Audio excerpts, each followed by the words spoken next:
الذین یؤمنون بالغیب ویقیمون الصلاة ومما رزقناہم ينفقون۔ ترجمہ: جو مان جائیں بے دیکھے اور ادا کرتے رہیں نماز کو، اور اس سے جو دے رکھا ہے ہم نے خرچ کرے۔ تفسیر: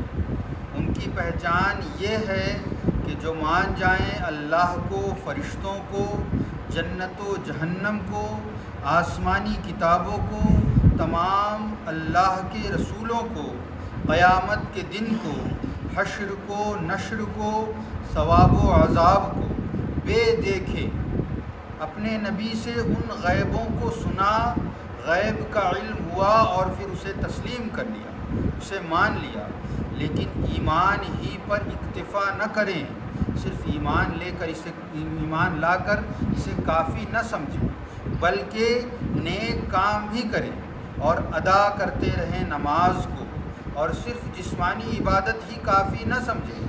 بدن کے طور پر جو عبادت کی جاتی ہے اس عبادت کو ہی کافی نہ سمجھیں، بلکہ اس مال سے جو دے رکھا ہے ہم نے، جس کو ہم نہ دیتے تو وہ کسی تدبیر سے نہ پاتے، کتنی ہی کوشش کر لیتے اس کو پا نہیں سکتے،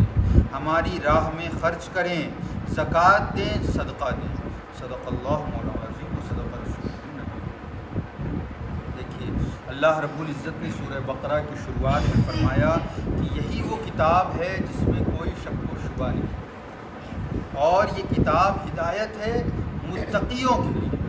اور اللہ رب العزت ارشاد فرماتا ہے، متقی کون ہیں؟ وہ لوگ جو ایمان لے آئے ان چھپی ہوئی باتوں پر جسے انسان نہ دیکھ سکتا ہے نہ جان سکتا ہے، لیکن اللہ کے رسول صلی اللہ تعالیٰ علیہ وسلم نے وہ باتیں ہم تک پہنچائی اور ہم نے اسے مان لیا۔ تو ایسے ماننے والوں کے بارے میں اللہ رب العزت ارشاد فرما رہا ہے کہ جنہوں نے غیب کی باتوں کو مان لیا رسول اللہ صلی اللہ تعالیٰ علیہ وسلم کے کہنے بتانے سے، وہی لوگ کون ہیں؟ ایمان والے۔ اور صرف ایمان لا کر رک نہیں گئے، صرف اللہ رب العزت کو مان لیا، اللہ کے رسول صلی اللہ تعالیٰ علیہ وسلم کو مان لیا، جنت و جہنم کو مان لیا، تمام حشر و نشر پر ایمان لے آئے، تو ایمان لا کر بس اسی پر کسی کو کافی نہیں سمجھا کہ ہم ایمان لے آئے، جو عام طور پر جو لوگ اس کا مطلب یہ سمجھتے ہیں، حدیث کریمہ ہے، من قال لا الہ الا اللہ فدخل الجنہ۔ آج حال یہ ہے کہ اکثر و بیشتر مسلمانوں کا یہی حال ہے کہ وہ یہ سوچتے ہیں کہ ہم نے کلمہ طیبہ پڑھ لیا، رسول اللہ صلی اللہ تعالیٰ علیہ وسلم کو مان لیا، آپ صلی اللہ تعالیٰ علیہ وسلم پر ایمان لے آئے، آپ کی کہی ہوئی باتوں کو حق جاننے لگے، تو اتنا ہی کافی ہے، کل قیامت کے دن بخشش ہوگی، اللہ رب العزت اتنے ہی سے راضی ہو جائے گا۔ ایسا نہیں ہے، کیونکہ اللہ رب العزت خود ارشاد فرما رہا ہے کہ اس کو جن لوگوں نے کافی نہیں سمجھا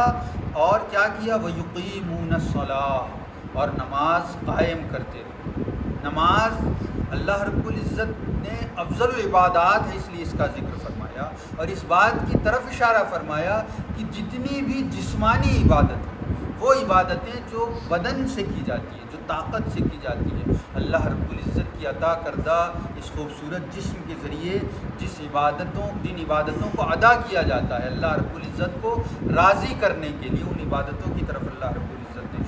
اشارہ فرمایا، اور فرمایا کہ صرف مان لینا کافی نہیں ہے، بلکہ ماننے کے بعد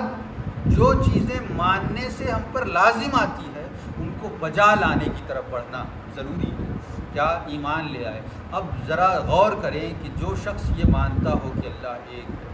اللہ کے رسول صلی اللہ تعالیٰ علیہ وسلم اس کے آخری نبی و رسول ہیں، آپ صلی اللہ تعالیٰ علیہ وسلم نے یہ ہمیں بتایا ہے کہ قیامت آئے گی اور دنیا ہمیشہ ہمیشہ کے لیے ایک دن فنا کر دے گا اللہ رب العزت، اس کے بعد تمام دنیا کے جب دنیا شروع ہوئی تھی تب سے لے کر آخری قیامت کے دن تک کی دنیا کے لوگوں کو جمع فرمائے گا، پھر ان کا حساب و کتاب فرمائے گا، اور اس حساب و کتاب کے بعد وہ فیصلہ فرمائے گا کہ کون لائق ہے میری رحمت کے اور کون لائق ہے میری ناراضگی کے۔ ذرا غور کریں کہ اگر ایک شخص اتنا ایمان والا ہے، اگر یہ ایمان رکھتا ہے کہ یہ ساری چیزیں حق ہیں، تو اسے اپنی زندگی کیسے گزارنی چاہیے، اسے اپنی زندگی کس طرح سے گزارنی چاہیے آیا ایسے جیسے سماج کو پسند ہے، یا ایسے جیسے دنیا کے لوگ پسند کرتے ہیں، یا ایسے جیسے قیامت کے دن کا مالک پسند فرماتا ہے، جو یہ فیصلہ کرے گا کہ کون کس حال میں آگے کی زندگی گزارے گا، آگے جو دائمی زندگی ہے، جو ہمیشہ کی زندگی ہے۔ یہ 60 70 سال 100 سال کی زندگی صرف اور صرف کچھ دن کے لیے یہ ختم ہو جائے گی، لیکن وہ زندگی جو ہمیشہ باقی رہے گی،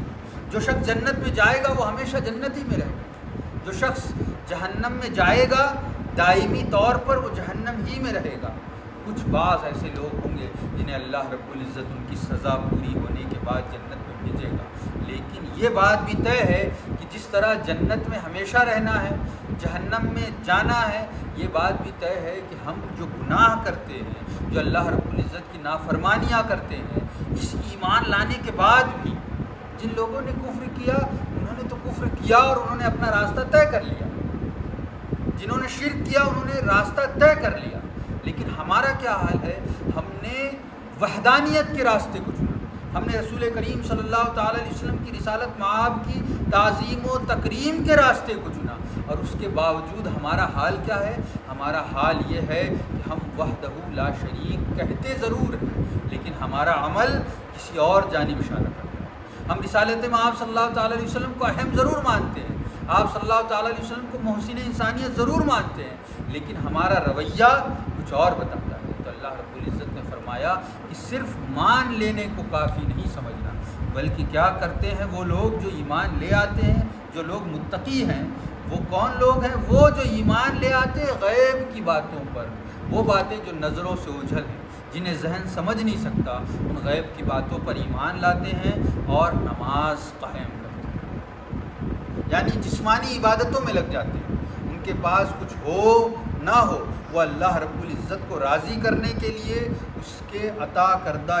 جسم کی استطاعت کے مطابق کوششیں کرنے لگتے ہیں، جو کچھ کر سکتے ہیں۔ اس نے فرض کیا وہ بھی کرتے ہیں، اس نے واجب کیا وہ بھی کرتے ہیں، جن سنتوں کا نبی کریم علیہ الصلوۃ والتسلیم نے ہمیں جن سنتوں کی تعلیم فرمائی وہ سنتیں بھی ادا کرتے ہیں، مستحبات کی طرف بھی جاتے ہیں، عبادتیں کرتے ہیں۔ اس کے بعد آگے اللہ رب العزت فرماتا ہے، اور صرف جسمانی عبادتوں پہ نہیں رک جاتے بلکہ وَمِمَّا رَزَقْنَاهُمْ يُنْفِقُونَ، اور اللہ رب العزت نے جو کچھ انہیں رزق دیا ہے، عطا فرمایا ہے، اسے وہ خرچ بھی کرتے ہیں۔ تو اس سے کیا مراد ہے؟ اس سے یہ نہیں کہ کسی شخص کے پاس بہت دولت ہے تو وہ لٹاتا پھر رہا ہے، یہ معنی مراد نہیں ہے، بلکہ اللہ رب العزت نے اس سے اس جانب